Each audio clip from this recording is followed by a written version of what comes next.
have vlog 57 for everyone today. I know it's late, but my dad came home early last week, I should say, and I don't really like doing vlogs with people in the house because, I don't know, it's just kind of awkward to be sitting here talking to the computer while someone's roaming around the house, so I decided to put it on hold. Sorry for that, but it happens.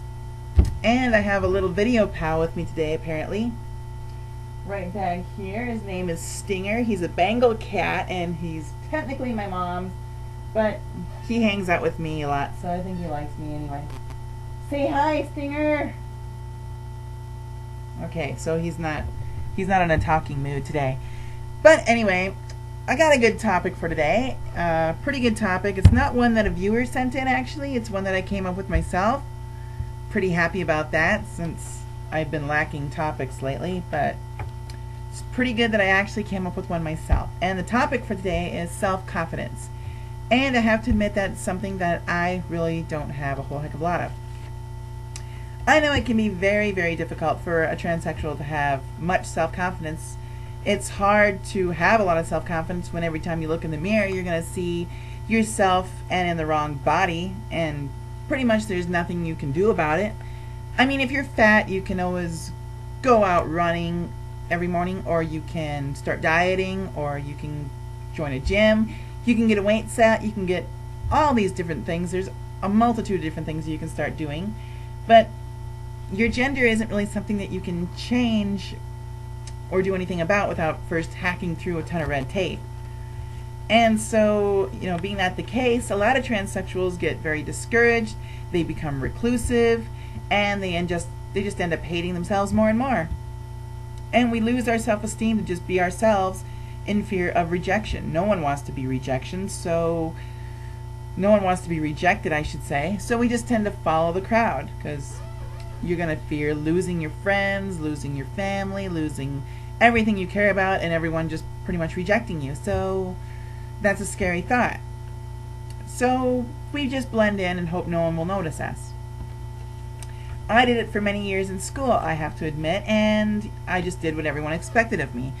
I went to school, I dressed like everybody else, I tried to look like everybody else. I did what a ninja calls hiding in plain sight. Since I couldn't just stay home from school like I wanted to, I just, I lacked enough self-confidence to just be the real me, so I just blended in. Because I think that every transsexual knows the story of Gwen, who was beat to death just for being transsexual. So, when you're standing out, it's just, you invite physical attacks, emotional attacks, and then, of course, physical attacks.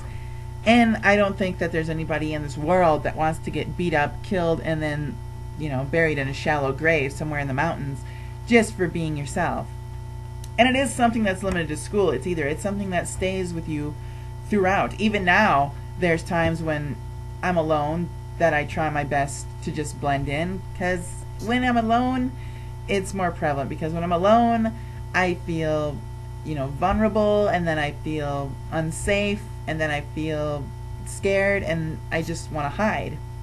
So I try to hide in plain sight again. And for a long time, all I ever wanted to do was just be a girl. I didn't have to be anything special. I didn't have to go out and attract attention. I just wanted to blend in and just be like everybody else. Just walk the halls like all the other girls, with no one really paying much attention to me.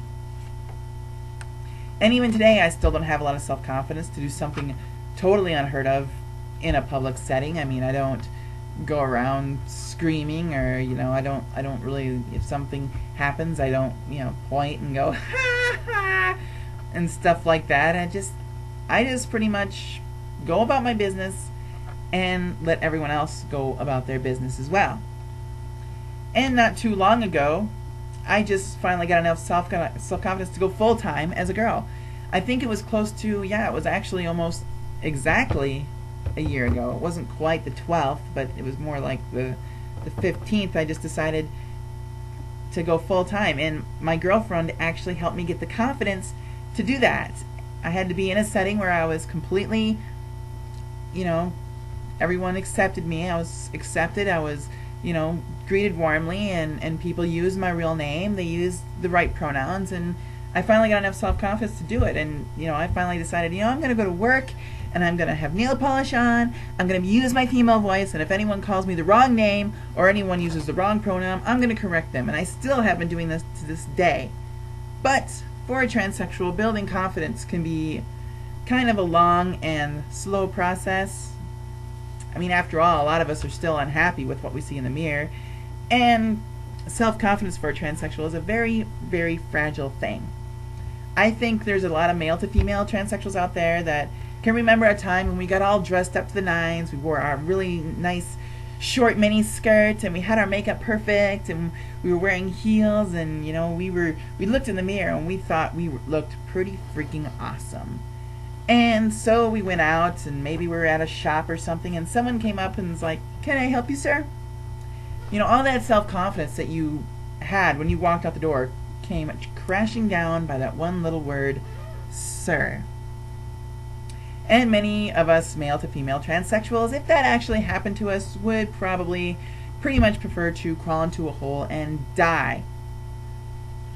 I mean, after all, if you were positive without a shadow of a doubt that you looked like a girl when you walked out the door, and then that happens, it's going to kind of crush you a little bit.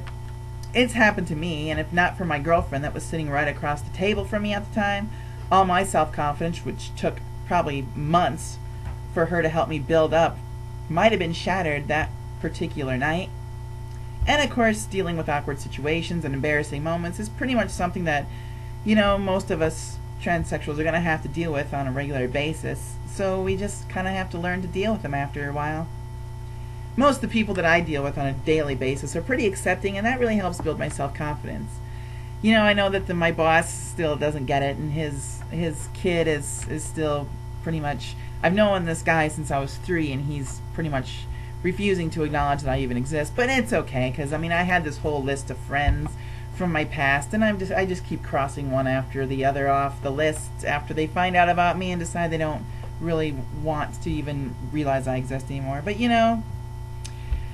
I still have enough self-confidence and enough friends, I really don't have to care. And plus, if you win somebody over that was probably scared of you or hated transsexuals at first, that's a real boost. Not to mention, for me, if someone thinks I'm a genetic girl, that really boosts my self-confidence. I find that very flattering. But, with the closed-minded dicks like I talk about, you just have to go, who cares? And still, building self-confidence for a transsexual is going to be a slow process. Many of us, body image plays a very important part in help building our self-confidence. And body image is something that's slow to change. But it does happen over time. So you got to remember that even though self-confidence and changing your body image is going to be a slow and probably hard process, it's going to happen, so you can't give up. But you also got to remember, if you don't have any self-confidence while you're going through your transition, you're never going to have any once the transition's over, and then everything that you've done, all that work is for nothing. So of course, why transition if you're never going to be self-confident and comfortable with who you are in the end? If you can't even walk through a grocery store and pick up a frozen pizza or something without thinking everyone's looking at you and getting all red-faced, that's not a life many of us would like to be in. So you just have to work on it, and it eventually it gets there. So that's the main thing, is to never give up, because you will find it somehow, some way. If it takes another person or just takes you going out there and charging through and kicking everyone's ass that gets in your way, then that's what you have to do. But it will happen, so don't give up. And I'm almost out of time, so I'm gonna have to wrap it up here, but I will try to see everybody here next week. Hasn't been working out, I know, but I will try my best to see everybody next week. Bye bye for now.